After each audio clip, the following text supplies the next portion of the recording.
Esto es La Plaza de las Letras, un podcast literario. En efecto, La Plaza de las Letras y One More Week. Yo sigo afónico. Soy Aitor Pilán de Miguel, aunque tenga esta voz de camionero aficionado a los carajillos. Y pretendo seguir siéndolo. ¿Aficionado a los carajillos? Pero tu micro no está abierto. No sé por qué, pero tu micro no está abierto. Pues no está porque nuestro director de sonido, que es Pablo Barreales, no lo ha abierto. Conmigo están Mamen Monsoriu y Javier Hernández. Buenas. Que suete un pelín el micro, Mamen. Ah, sí, mucho mejor. Es que era para ponerme a tu altura de voz. Hicisteis milagros hace 15 días, o 20, ya no lo sé, pero hoy me toca a mí sufrir. Javier. Pues mira, voy a comentar un off-topic total, Sea. que te incumbe a ti además. Me he pasado el fin de semana viendo Yellowstone, una serie que me ha recomendado nuestro querido director, Aitor Pilán de Miguel. Querido director, me siento el director de una escuela, además en los Alpes suizos. O sea, Así que si me la ha recomendado a mí y ha servido la recomendación, yo se la recomiendo, si me permites, a nuestros oyentes, Yellowstone. es formidable, es formidable. Bueno, esto es La Plaza de las Letras, capítulo 28. Nos podéis encontrar en redes sociales, sobre todo en Instagram, porque en el resto no estamos. @La Plaza de las Letras. Hoy tenemos un programa muy especial. ¿Vale? Qué raro, ¿verdad? No me lo esperaba. Pero en realidad sí lo es. Porque tenemos un programa raro, ecléctico. Y Llegará sagrado. el día que digas, hoy tenemos un programa regulero. Pues sí, lo diré, en algún momento lo diré. Y De no momento- será verdad. De momento no es el caso. No es el caso. Vamos con el clásico que vais a alucinar.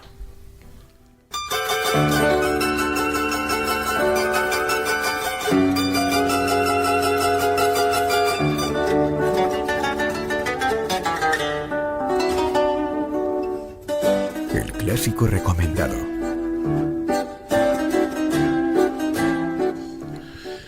Anton Karas y el tercer hombre. Mahabharata.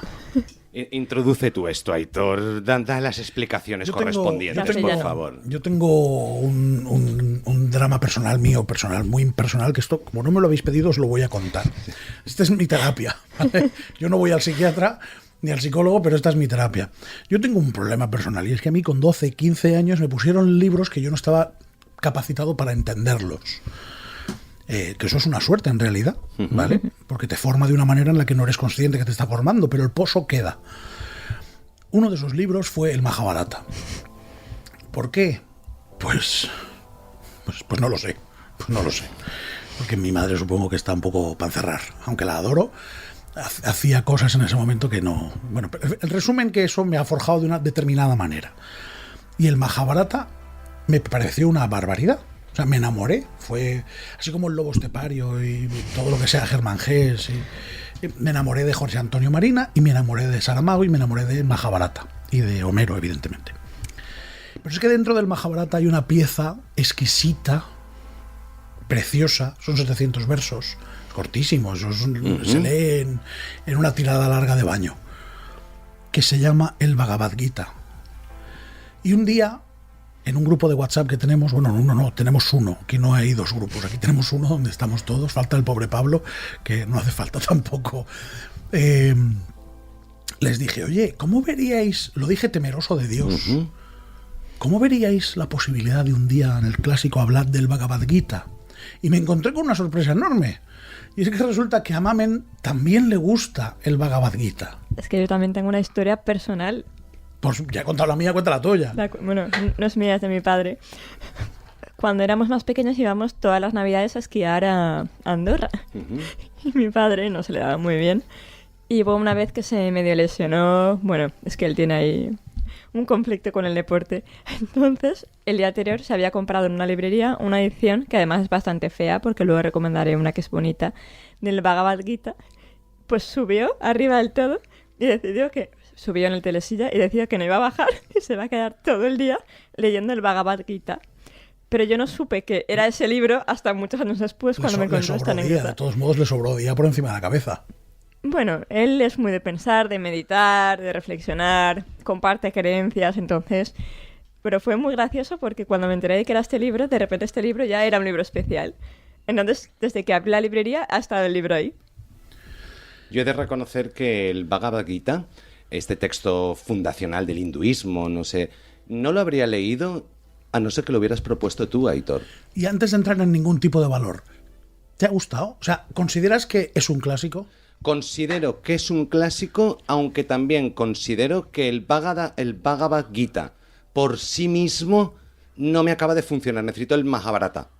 Necesito todo el contexto histórico, mitológico y tal para entender por qué Arjuna está en esa situación y Krishna le está conversando con él. Efectivamente. Al final Mahabharata es una de las dos poesías épicas en sánscrito que se considera, como dice Javier, fundacionales en la mitología hindú junto al Ramayana. Pero ¿qué es el Bhagavad Gita? Es una colección de 700 versos dentro del Mahabharata, que son textos hindúes, y es la expresión más completa de la manera de lograr la autorrealización y la liberación de las ilusiones causantes del sufrimiento, con lo cual es una manera de alcanzar la paz. Eso es, reúne, todo lo correspondiente al hinduismo, que además, ahora si queréis vamos a dar unas pinceladas de la religión y las creencias hindúes, que me parece súper interesante porque es verdad que hay mucha gente que no las conoce, que es por ejemplo la reencarnación, la no necesidad de tener unas normas como tales para hacer el bien o el mal, que sea un poco cada uno el que elija su forma de llegar al bien, a la felicidad, al placer, también habla del placer, y bueno, es una religión también politeísta. Y lo que me gusta mucho de este libro, yo no comparto que sea un clásico, creo que está como en otra categoría, en otro nivel, pero sí que es verdad que es uno de los libros más importantes en la historia de la religión, junto a la Biblia, el Corán, no solamente de la religión, la espiritualidad, el Tao Te Ching y algunos más. Y me encantaría que todo el mundo lo definiera como canto poético o como poema filosófico. Bueno, es que me parece una definición muy bonita. Es que en realidad es un poema filosófico. Al final, dependiendo en qué momento estés, lo puedes interpretar de una manera, lo puedes interpretar de otra. ¿De cuándo data, Aitor, el Siglo III a.C., más o menos, se intuye, se calcula que el Mahabharata es de esa época, y como el Bhagavad es una parte del Mahabharata, pues creemos que está ahí, pero... dale, mami. Hay un dato que a mí me encanta, que es que normalmente el libro que corresponde a una religión o creencia lo lee quien practica esa religión. Y esto no sucede con el Bhagavad Gita. Este libro lo lee todo el mundo. Sí, es que es y eso me apasiona. En realidad es un cuentito que ya te sirve por sí solo. Lo que pasa es que es verdad que es un cuentito que es poético, pero al final es un guerrero, como decía antes Javier. Es un diálogo entre el guerrero Arjuna y el dios Krishna, quien le dice, le comenta en ese diálogo. Recordemos que Krishna es un dios, es una divinidad. Es una de las reencarnaciones de Vishnu. Exacto, efectivamente. Entonces, al final es esa conversación por la cual Krishna acaba mostrándole el camino de la luz para el autoconocimiento y entender su posición en el mundo a Arjuna. Tiene un contexto mitológico, que es a mí lo que más me ha interesado en esa alma de historiador frustrado que tengo por ahí, o esa alma frustrada de historiador. Y es que habla de un conflicto que hubo entre dos familias que eran herederas al trono de la región o del país, no sé, los Kauravas y los Pándavas. Los Kauravas estaban encabezados por Duryodhana y los Pándavas por Arjuna. Y entonces ambos reclamaron la ayuda de Krishna. Entonces Krishna acudió a ambos y les dijo: yo no voy a tocar ni una sola arma. No voy a empuñar ni una sola arma. Y os pongo a vuestra disposición a uno, al que quiera, mi ejército, y al otro mis consejos como auriga. Y entonces Duryodhana elige al ejército, mientras que Arjuna elige el tenerlo como consejero. Y ahí es donde nace esas conversaciones, esos versos del Bhagavad Gita. Nunca naciste, nunca morirás. Tú nunca has cambiado, nunca puedes cambiar. No nacido eterno, inmutable e inmemorial, no mueres cuando el cuerpo muere. Esto es una de las frases que Krishna le dice a Arjuna, que al final acaba entendiendo... La reencarnación. Efectivamente. que su lugar en el mundo es seguir aunque el juego acabe. En 2021 se publicó por primera vez una edición ilustrada de este texto arcano y milenario, que además, está traducido por Fernando Tola directamente del sánscrito. Poca broma, Hombre, y tanto que poca broma. Y es una edición muy bonita, muy voluminosa de Rata Natura, que además las pinturas que tiene son pinturas clásicas indias, por lo tanto es una auténtica pasada. Y de esa manera se introdujo completamente en los catálogos, en las librerías españolas, y yo creo que es una ocasión para leerse este relatito. Sobre todo porque no es pesado. Para De nada. esa manera, No es pesado en absoluto. Ya Para no estamos nada. haciendo ningún juicio de valor sobre si la reencarnación sí, la reencarnación no. No. Estamos hablando de esos 700 versos, cómo te llevan al final A meditar. a darte cuenta un poco que a veces no pasa nada si bajamos el pitch de la vida. Justo Vamos un pelín más el libro que despacio. traigo hoy viene de eso. Es que siempre intento buscar ahí un hilo de conexión. Krishna va explicando, va contándole a Arjuna esos conceptos básicos, ¿no? del pensamiento hindú y todos esos procesos de compensación y comprensión de la verdadera naturaleza del universo, el servicio devocional, la acción, la meditación, el conocimiento, con, para mí, un objetivo, un fin, que es la iluminación para que proviene del crecimiento más allá de la identificación con lo temporal. Lo temporal es finito, mientras que el alma, el ser es infinito, es atemporal. Yo que soy un poco más cartesiano que todo eso y que a mí la pamplina me aburre, considero que es más, y esto viene a afirmar que el Bhagavad Gita, dependiendo cómo estés, te encuentra una cosa u otra, pero todas están relacionadas con la pausa, el autoconocimiento, como tú decías. Pero, perdón, al final, este libro lo que viene a enseñarte es no tanto el autoconocimiento, sino como la autoconciencia. En inglés hay una palabra que no sé si en español tenemos, que es el self-awareness. Muy bien.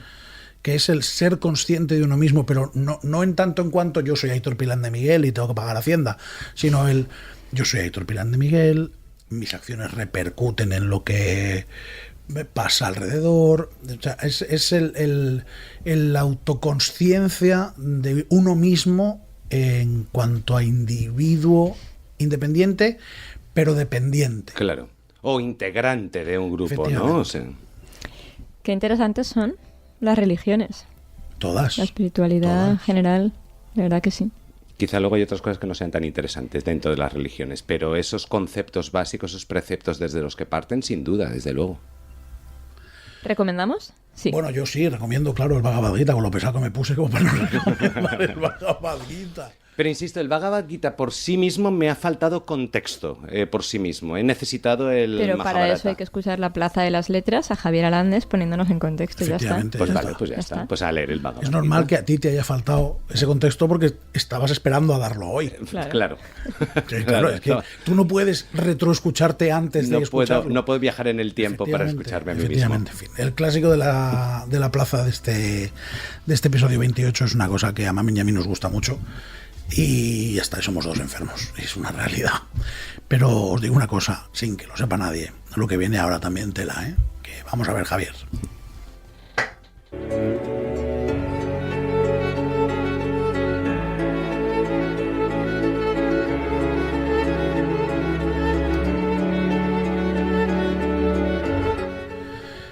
¿De qué vienes a hablarnos hoy, Javier Alandes?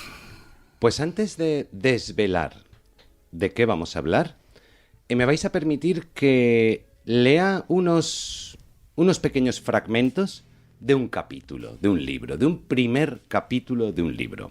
Con esos 3 pequeños fragmentos, el capítulo tiene 5 o 6 páginas, depende de la edición. Me voy a saltar aquellas frases, aquellos fragmentos que identifiquen completamente qué libro es, pero vais a saberlo enseguida. Y cuando los lea, entramos. Hace años, con muy poco dinero en el bolsillo y sin nada que me atara a la tierra, pensé en irme a navegar para conocer los océanos del mundo. Recuerdo que llegué al puerto de New Bedford un sábado por la noche en diciembre de 1841. Pronto descubrí, al recorrer las calles de New Bedford a plena luz del día, que en la ciudad se habían juntado gentes de todas las tribus y países, de todos los continentes, empeñados en una sola cosa: seguir la estela que deja la ballena y darle muerte. Estoy seguro que habéis detectado de qué libro se trata. Te ha faltado 2 palabras antes, ¿no? Bueno, esas las que me he saltado porque las 2 primeras... Bueno, independientemente de eso, imaginad que esto no lo hubiéramos escuchado nunca en la vida, no lo hubiéramos leído nunca en la vida. Perdón, ¿podemos decir de qué libro se trata? Todavía no. Ah, vale. Vamos, vale. No, era porque no quería desvelarlo. Claro. No es necesario. Imaginad que estas líneas jamás las hubierais leído y que las leéis por primera vez. ¿Qué esperáis encontrar a lo largo del libro después de haber leído esa introducción? ¿Qué esperamos? Es que yo no puedo desligarlo, porque es que hace muy poco que lo releí. Claro. Bueno, Mamen, ¿qué esperarías encontrar tú? Aventura. ¿Aventura? Cosas fuertes, cambios, huracanes. La acción de la naturaleza sobre el hombre. Efectivamente. Eh, Alguna historia de amor entrelazada que surge de forma... gusta el amor? El amor nunca sobra. No. Una historia de amor nunca que surge sobra. de forma inesperada. Persecuciones de ballenas, con los peligros que Siempre. conlleva. Nos hablan de 1841, yo imagino gente con arpones tirándolos Iba a a decir, mano. sí, tecnología un poco anterior. Vale. Es decir, Herman Melville, Autor en de Moby Dick, nos da en sus 6 primeras páginas una promesa. Sigue conmigo, sigue a mi lado, que te vas a encontrar todo eso que tu cabeza ya ha generado. Te vas a encontrar esas aventuras, esos viajes, esos mares inhóspitos y esos mares calmados, y te vas a encontrar la lucha del hombre contra el animal. A lo largo de las siguientes páginas nos va contando, nos desarrolla quiénes son los personajes, cuáles son sus motivaciones, quiénes están presentes, nos cuenta todo, nos genera un proceso. Después de una promesa viene un proceso. Y al final, la aventura va a terminar de algún modo. En este caso es esa persecución, ese enloquecimiento del capitán Ahab contra la ballena blanca y al final esa muerte de ambos, ¿no? Dramática. Esa es nuestra recompensa. La recompensa ha sido equilibrada a la promesa. Nos ha dado todo lo que nosotros pedíamos, todo lo que habíamos generado en nuestra cabeza. Por lo tanto, es muy importante cuando vayamos a escribir tener en cuenta esos 3 conceptos: promesa, proceso y recompensa. Meritorio a morir, no solamente ese análisis, sino cumplirlo. Claro. O sea, Que ese suele ser el fallo. ¿cuántos libros nos hemos leído que Esperando. arranca bien y en el nudo dices, madre de Dios, esto está cayendo en picado, y luego no se levanta, ¿eh? Y entonces, ¿qué opinamos de ese tipo de libros? Que no lo recomendamos. No nos recomendamos. Que hay que tener mucho cuidado con lo que ponemos en la promesa. No son recordables. A mí eso es algo que me obsesiona. Es decir, yo voy a escribir, tengo una idea en la cabeza, sé qué tipo de desarrollo tengo yo en la cabeza, pero mi duda es cuál es la promesa que captan los lectores con el primer capítulo. ¿Cuál es el tono, lo que esperan y demás? Y entonces he descubierto mi truco definitivo. Chan, chan, chan. He descubierto mi truco definitivo. Y esto es absolutamente cierto porque es que lo he hecho además hace 2 semanas. Vamos. Yo genero ese primer capítulo. Tengo en mi cabeza el resto de la historia. Y con ese primer capítulo me siento en una cafetería. En una terraza, me pido pues la infusión de limón y jengibre. Correcto. O me pido cualquier otra cosa.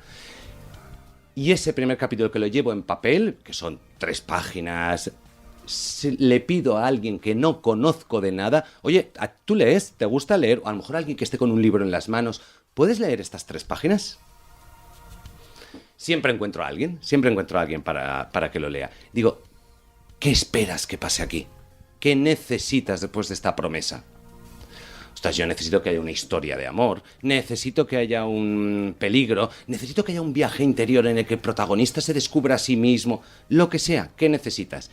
Y eso lo repito 10, 12 veces. Te juro que me veo a la gente después de escuchar esto. Es que yo tengo ganas, ¿eh? Huyendo de Javier. O sea, yo me voy a poner una gorra porque a mí me hacen esto y me fastidia. No, es un ejercicio Pero maravilloso. yo voy siempre muy rápido por la vida. Pero es verdad que yo lo voy a hacer. O sea, Es un ejercicio maravilloso. El otro día Ojo. estaba viendo una película. Bueno, de momento no voy a decir el nombre. La película arranca... Llamadme Ismael. La película es una película que se desarrolla en la época contemporánea. Y la película arranca en un circuito de motociclismo donde hay una carrera de motociclismo, donde hay ¿Tiene escuderías... sentido?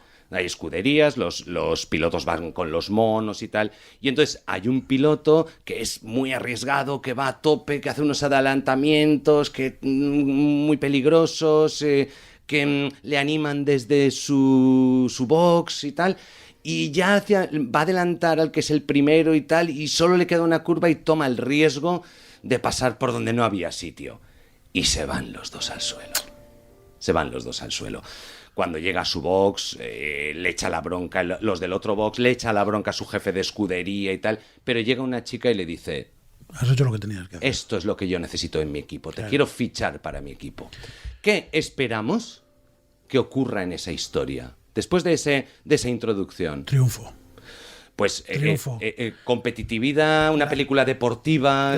No, yo personalmente no tanto Personalidad. deportiva, sí, yo al final creo que la vida es de los proactivos. Ajá, Y el que no hace nada no se equivoca nunca. claro. Entonces yo creo mucho en el error como único camino al triunfo. Pero además no es he errado mucho y entonces ya tengo una carrera de éxito. No, es Vale. hierras 1500 veces y 1501 lo haces bien. Vale. Y luego error otra vez. Más allá de todo ese análisis, yo lo que esperaba es el nuevo que llega a un equipo, va a tener una diferencia de pareceres y opiniones con su compañero de equipo, va a haber una competencia y a ver quién lidera, y se van a encontrar con la otra escudería que son los potentes que han fichado no sé quién, y vamos a ver en el campeonato cómo se desarrolla y veremos cómo acaba. ¿Y de parte de quién está Krishna? Es de parte de quién está Krishna. Eso es lo que yo esperaba. Eso es lo que yo esperaba. Después de esa historieta del inicio.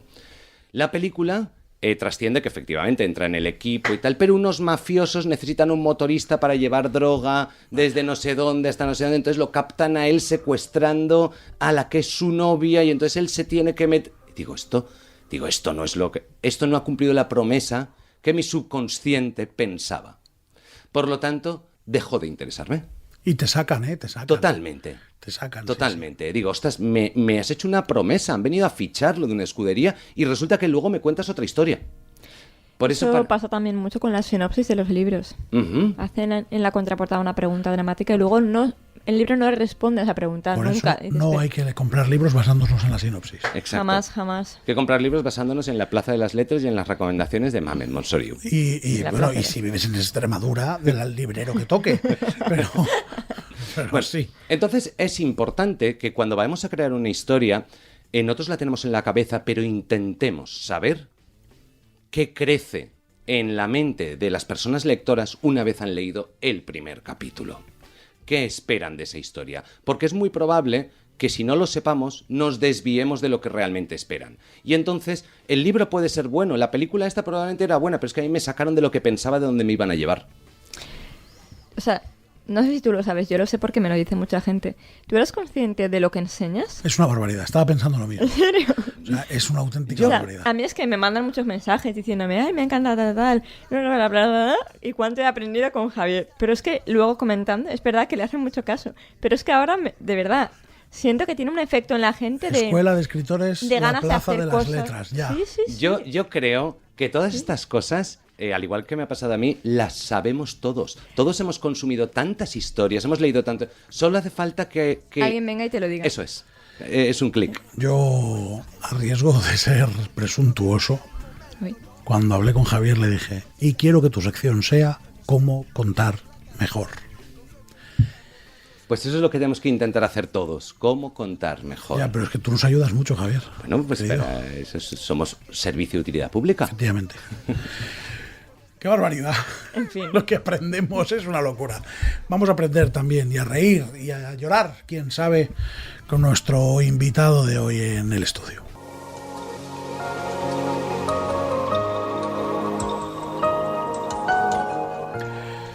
¿Cuáles son los orígenes de las leyendas más terroríficas? ¿Cómo nacen nuestros mayores miedos? Y sobre todo, ¿qué pasaría si se hicieran realidad? Esto lo pone en la contraportada del libro de nuestro invitado, que ha tenido a bien venir al estudio, y eso siempre nos llena de emoción y gozo, y en este caso un poco más. Pero antes de presentarlo, es que Mamen quiere hablar. Y claro, si Mamen quiere hablar, se paran las rotativas. Bueno, pues podía haber hablado después, no pasa nada. Blas, es un placer tenerte con nosotros en el estudio. Se ríen. Bueno, yo, antes de hacerte ninguna pregunta, Sí. quería hablarte de la guinda del pastel que contiene este libro, que son los agradecimientos. Ah, sí. Que me he quedado alucinada. Si me permitís, ¿podemos Sí, presentar a nuestro sí, invitado, por correcto. favor? Es Blas Ruiz Grau, que viene a presentarnos el Quebrantahuesos, publicado por Ediciones B. Además, en este caso, viene de 3 libros pasados. O sea, es una historia que tiene continuidad en el tiempo literario de Blas Ruiz Grau. Y ahora ya, Mamen, todo tuyo. Cuéntame, Mamen. Pues me he encontrado con una grata sorpresa en los agradecimientos, en los que has contado que has pasado una mala racha. Sí. Porque a veces pensamos que los escritores son máquinas de escribir libros, ¿no? Que tienen que sacar un libro al año o cada 2 años. Y no importa las buenas o malas rachas que pasen. Y sin embargo, no es así. O sea, por supuesto, la situación sentimental influye en el proceso de escritura. Estoy de acuerdo. A ver, déjame decirte, esto que te voy a decir es muy típico y muy tópico, pero me alegra que me hagas esa pregunta. Es que me ha encantado. Porque ¿verdad? es la primera vez, he hecho muchas entrevistas hoy, y es la primera vez que se llega a ese nivel de profundidad en el que yo también quise llegar con el libro. O sea, si yo lo puse, es una cosa que me puedo guardar para mí, ¿no? Está claro, pero si lo puse es porque también quería dar un poco de visibilidad. Tampoco será abanderado de nada. Pero sí que es cierto que, como bien dices, no somos máquinas de escribir, ni siquiera impresoras, ¿no? Que nos tocamos la frente y sale un libro nuevo. Esto tiene un proceso, esto tiene un procedimiento.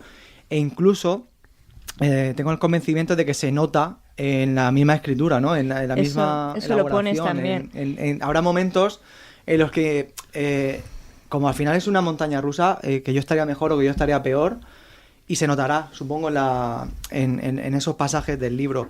Pero sí que es cierto que al final esto es un trabajo, ¿no? Como cualquier otro. Y en los trabajos muchas veces no estamos bien mentalmente. La salud mental no se cuida nada. Blas, disculpa, sí. Con Mamen, que ella prepara muy bien las entrevistas y toca esos temas también que a lo mejor no son los típicos. Sí. En lo que se pueda contar a nuestros oyentes, ¿podemos ponerles un poco en contexto de qué estamos hablando, de lo que ha dicho Mamen y lo que estás respondiendo tú, por favor, lo que se pueda contar?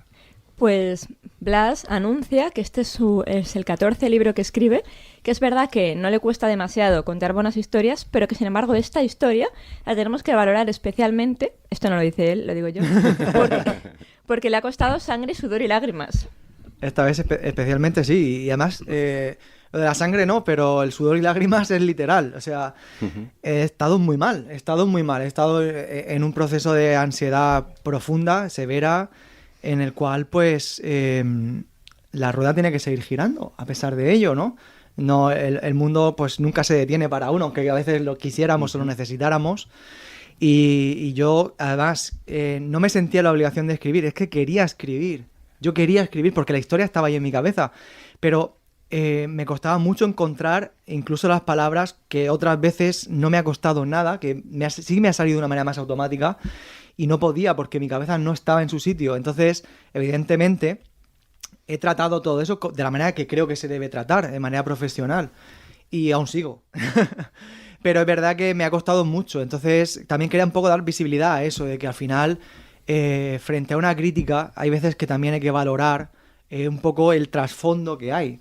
Que tampoco se pide que se entienda eso al 100%, Claro. pero es verdad que hay mucho más que juntar letras aquí. Hay muchísimo más.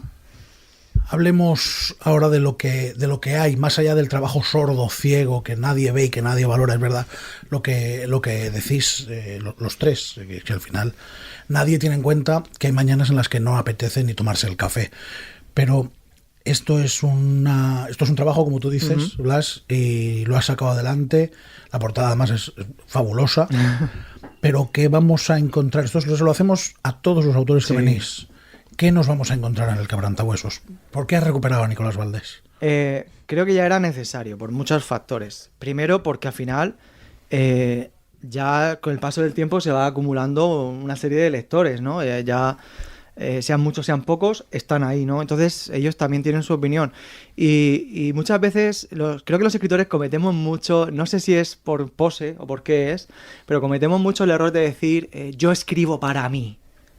Sí y no. Yo tengo unos lectores detrás. Claro. Y yo escribo para mis lectores, evidentemente. Nunca jamás publicaré un libro que a mí no me guste personalmente, pero tengo unos lectores. Y cuando ya más o menos son un número decente, digamos, que ya sabes cuánto es el número decente, ¿no? Pero bueno. ¿Cuál es? No sé, perdón, no sé. perdón, ¿cuál es el número decente? Para cada uno. Es que ahí está, eso es lo que quiero decir, que al final el número decente para cada uno es una cosa. Para mí 15 ya es un número decente. Sin duda. Entonces, ya también empiezas un poco a tener en cuenta sus gustos y ves lo que ha gustado. Ya sacas libros y ves que unos han funcionado más que otros en base a ciertas cosas, ¿no? Y yo veía que el libro funcionaba mucho si estaba Nicolás Valdés dentro de él. A mí también me apetecía, porque me es fácil escribir sobre Nicolás Valdés. Lo conozco mucho, demasiado. Claro. Tanto que sé que puedo putearlo, con perdón, porque sé lo que va a hacer en ese momento. Bien o mal, pero sé lo que va a hacer, ¿vale? Sé que se va a echar a llorar en una esquina o sé que va a tirar para adelante, pero lo sé. Yo creo que eso facilita mucho el proceso de escritura, el saber cómo va a reaccionar el protagonista en según qué situaciones. La pregunta dramática de esta novela, yo diría que, bueno, pese a todos los crímenes que hay que el inspector tiene que ir resolviendo, sería ¿quién es el quebrantahuesos? ¿Correcto? Claro, ¿Quién es? Todo se basa. Ay, claro, si lo digo, ¿qué hacemos? Si lo digo que ya pierdo venta. Para saber quién es, hay que leer la novela. Y sobre todo, llega un momento en el pueblo en que se encuentran en que la gente se plantea si lo conoce, si es él mismo cuando se transforma. Y bueno, van a tener que resolver la cuestión. Yo hay una cosa que me alucina de tus novelas, que además, por un lado, me da como de repente mucha impresión y otras veces me da mucha envidia, que es el lenguaje tan explícito que tú utilizas para dirigirte a tus lectores. ¿Es una característica muy tuya? ¿Crees que es una manera de acercarte y de llegar mejor a ellos? En verdad, eso soy consciente de que pasa cuando me lo han dicho. O sea, es decir, no es algo que yo haya buscado, porque me han comentado que una de las cosas que gustan es justamente eso, ¿no?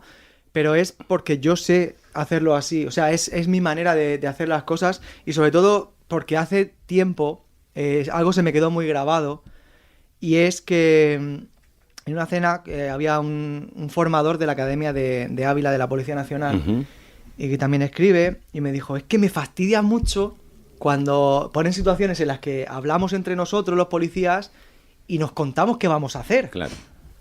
Dice, si yo ya sé lo que voy a hacer en una escena, yo estoy en una escena y digo, bueno, pues cogeré ahora una muestra del suelo porque no sé qué, luego la enviaré. Dice, no, me pongo a hacerlo y hablo de que esta mañana me he levantado y que anoche discutí con mi pareja y que... No, entonces he trasladado esa coloquialidad, digamos, más a las novelas, no para hacerla más cruda, no para hacerla, sino para hacerla más real. Más real, la realidad. más verosímil. Eso claro. es. Y aquí volvemos al inicio, ¿no? Al final los policías también son personas con una vida. Totalmente. Por mucho que automáticamente desarrollen su trabajo. Claro. Pero, perdona, Javier, pero es que esa manera de hablar que tienes, Blas, no es el Blas escritor. Ese quien te sigue en redes sociales sabe que tú eres un gamberro. Sí me gusta un poquillo... O sea, que es que realmente estás en los libros, no eres de esos que tú eres de una manera y en el libro cambias porque hay que ser correcto o utilizar ciertos modismos. No, tú eres un gamberro en vivo, en directo y en papel. Oye, eso es envidiable, eso es una marca personal, absolutamente, eso es marca personal, es envidiable. Blas, mira, yo como lector, compañero tuyo y tal, en mi intelecto estás en ese grupo de Miquel Santiago, Pérez Uf, Gellida, madre mía. Santiago Díaz... Eso es mucho, ¿eh? Bueno, pero es que tú has conseguido para mí algo muy difícil, que es crear un lore, ¿no? Es decir, crear una continuidad en distintas novelas con el mismo protagonista. A lo mejor en esta última ya no encontramos tanto Morse, que es la... claro. Pero seguimos encontrando esa... ¿Cómo se hace eso? Es decir, ¿cómo para la gente que escribe, que nos escucha, el generar una continuidad en un número tan grande de novelas? Si no recuerdo mal, esta es la quinta de Nicolás Valdés. Sí. Cuéntanos lo difícil que es hacer eso, por favor. Es que mentiría si te dijera que para mí no es fácil. O sea, para mí es fácil hacer esto porque es un truco rastrero y egoísta por mi parte, porque es que es eso lo que comentaba antes, que como lo conozco bien, me es más sencillo. Te quita Y así trabajo. es Blas. Y así es Blas. Es que es verdad, no me cuesta decir la verdad, me encantaría decir, pues sí, pues me meto en la piel. No, es que es fácil, es sencillo porque lo conozco. Entonces, es como muchas veces utilizar localizaciones cercanas a mí. Claro. O sea, es rastrerísimo Claro. eso. O sea, es que Bueno. es un truco burdo y barato. Permíteme decir- que rompa una lanza en tu Sí. favor, por favor. Evidentemente, oye, yo si encuentro una novela que hay un protagonista o una protagonista que se me queda dentro, que la historia me apasiona, llega la segunda y digo, ostras, qué bien, el mismo protagonista, la misma protagonista, estoy en el mismo universo Sí. que el anterior. Pero veo que hay una gran dificultad en generarle un reto a la misma altura que la primera novela. Bueno, eso sí, ahí no te puedo poner pues un en pero. 5... Ahí está la clave. Yo es verdad, es eso, que al final lo reconozco, o sea, me ha costado mucho generar una trama, eso sí, que pueda parecer interesante. Al fin y al cabo, esta novela es para gente que ya me ha leído, ¿no? Pero también necesito que sea para gente que no me ha leído, ¿no? Que coja el libro, lea la sinopsis por detrás y diga, uy, me llama, ¿no? Claro. Entonces que al final parta de una base interesante. Eso cuesta, Además, eso cuesta. ya para finalizar, has hecho una cosa que es de ser muy, muy, muy mala persona, Sí, soy muy mala persona. que es el final. Sí. O sea, Me el encanta. final, mi cara fue de, ¿pero tú de qué vas? Me encanta, porque es que además no sabes la cantidad de insultos que estoy recibiendo en Qué bien. redes sociales. Si yo he dicho Y mala me persona por encanta, quedar bien. me pone cachondísimo. No eso. generas indiferencia. No. Muy bien. Me Entonces, encanta. esto nos garantiza continuación. ¿O no?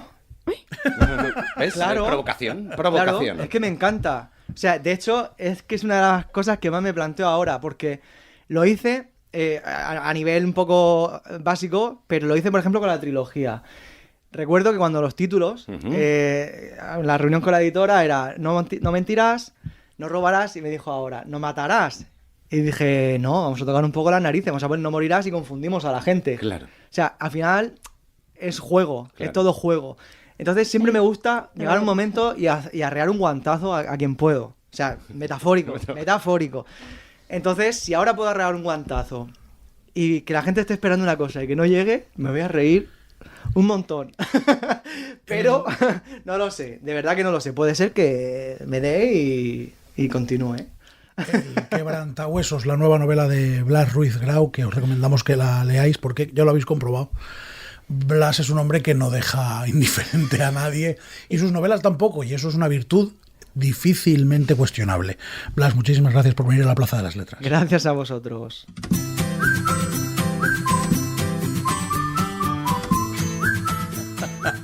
Lo que pasa fuera del micro en la Plaza de las Letras, Se queda fuera del micro de la os Plaza lo de las Letras. prometo que es las 4 de la mañana en una fiesta en una plaza. ¿eh? Es maravilloso el fuera de micro que tiene este programa. Os queremos mucho, pero jamás os vamos a contar. Igual algún día podríamos sortear un premio que sea venir a un fuera de micro. No, porque nos cortaremos. Ah, vale. No, porque nos cortaremos. Vale. O sea, solo hay una opción para que no nos cortemos, que sea un extraño absoluto o que sea un amigo. Y yo no quiero fuera de micro ni a un extraño ni a un amigo. Bueno, cuando oímos esta musiquita de Boy Scouts y de alegría, de hoguera, de marshmallows, es porque viene Mamen. Y si viene Mamen es porque vamos a aprender de otra manera. Con Javier aprendemos a cómo contar y con Mamen aprendemos a cómo leer. Qué bueno. Aprendemos. Me ha guiñado un ojo, me ha encantado. Qué bueno. Aprendemos a vivir. Toda la razón, ¿eh? Bueno, pues yo voy Cada a uno empezar. vale para lo que vale. Toda la Voy a razón. empezar con una pregunta para los dos. Porque os voy a lanzar hoy dos preguntas muy fuertes, pero esta es la primera. Fuertes no porque sean difíciles, sino porque yo creo que hay que pararse un segundo y pensar.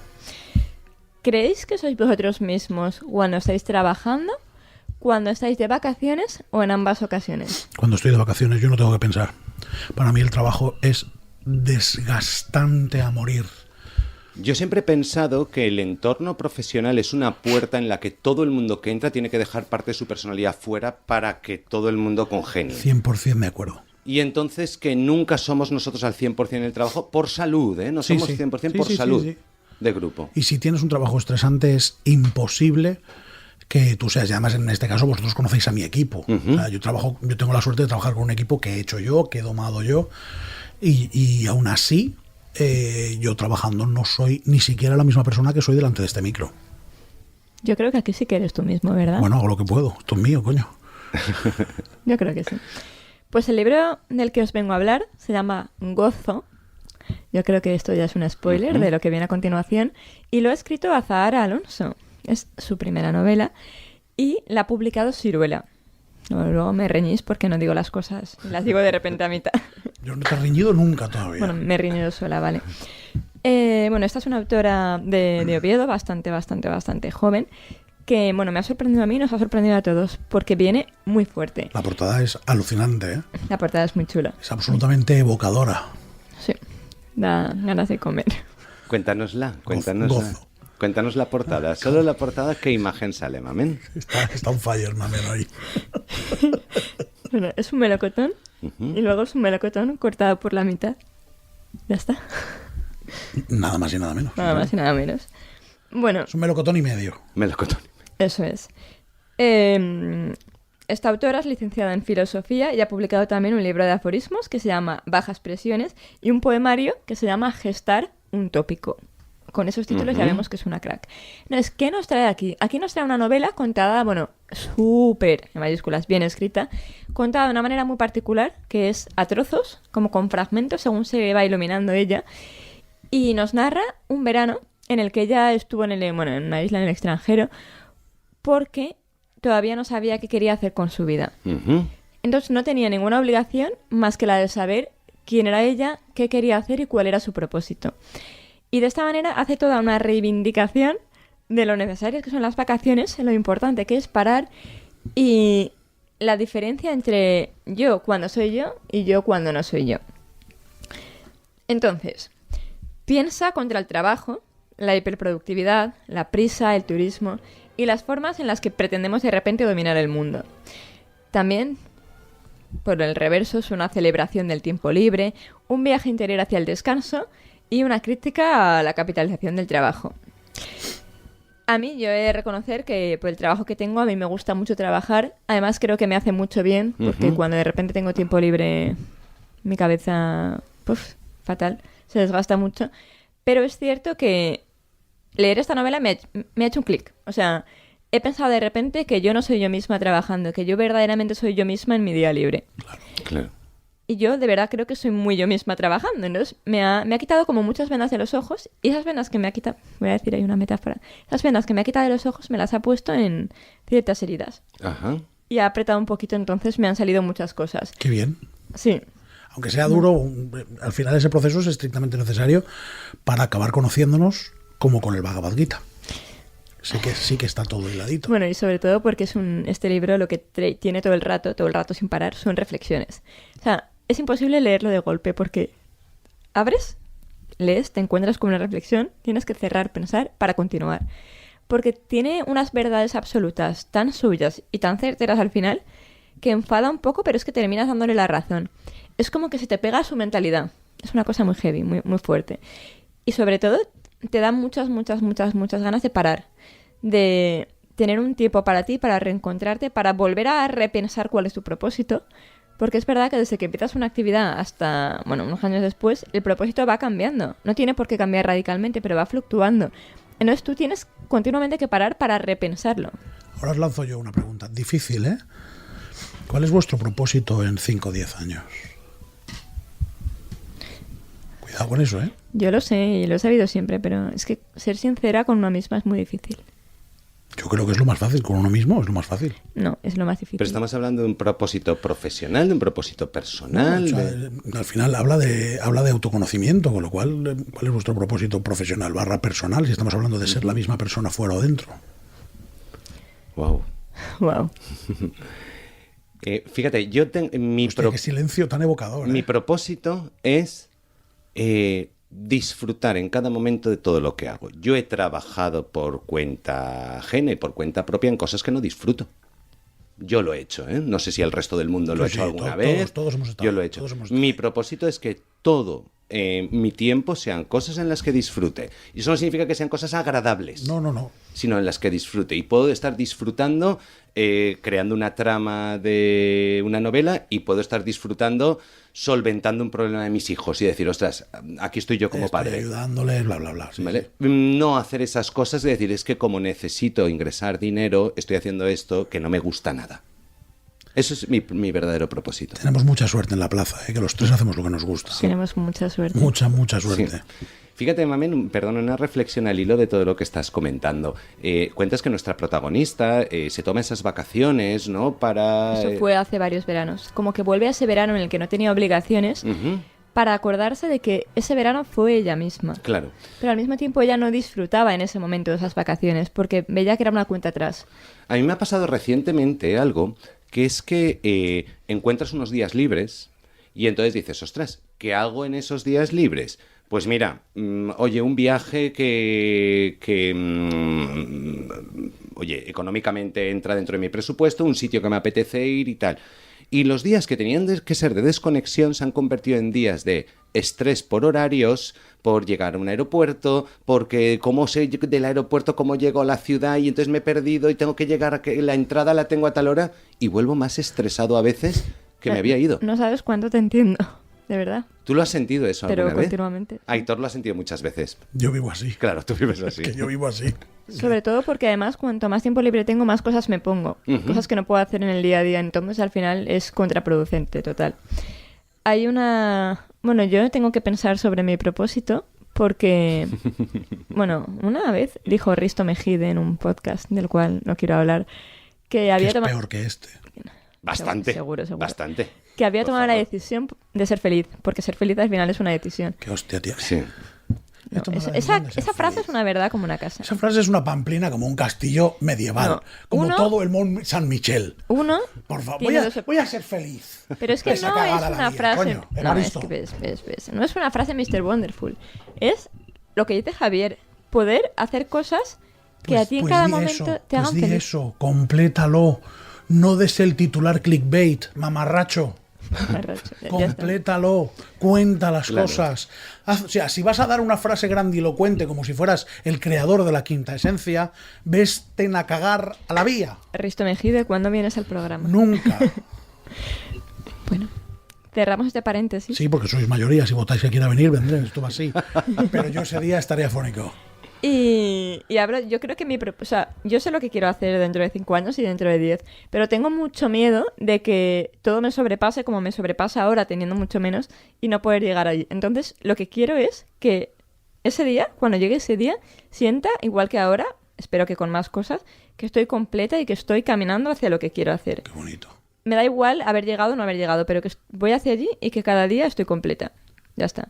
Y sobre todo, volviendo al libro, ahora lo estoy haciendo, me está costando, pero lo estoy haciendo. Tener siempre unas vacaciones planificadas, algo nuevo que enseñarle a Irene hoy, que además eso es muy bonito. Irene es tu niña. Irene es mi niña.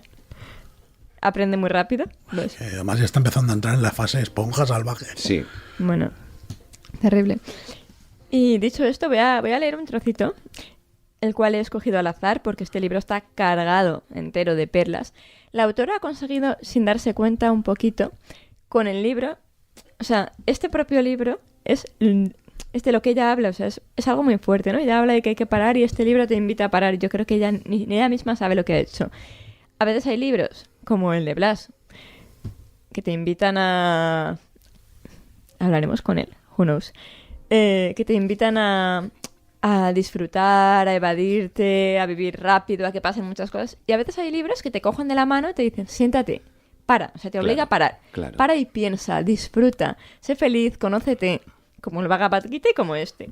Gozo de Azahar Alonso. Tiene perlitas como esta. En un libro encontré la clave, y aunque hablaba de música, servía para casi todo.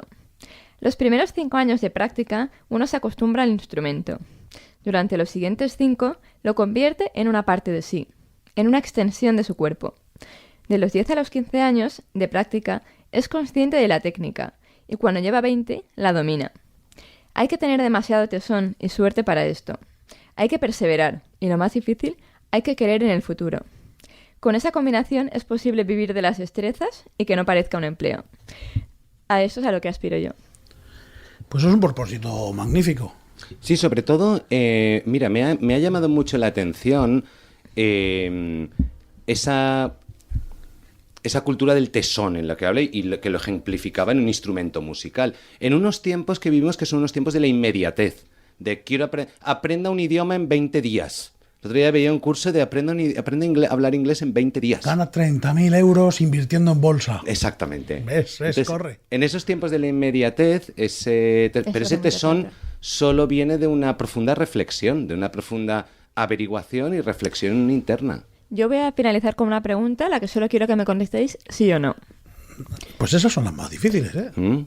Si os tocara la lotería, ¿continuaríais trabajando? No. Sí. Sí. Yo no. Pero es que a mí me encanta mi trabajo. Creo que eso es mentira. Tú continuarías trabajando en otra cosa. Yo continuaría trabajando en mí. Yo tengo pues una inmensa fortuna y es que yo trabajo en una multinacional y dirijo la comunicación. Entonces, a mí, que soy periodista, me encanta lo que yo hago. Estamos en 18 países, es un reto diario.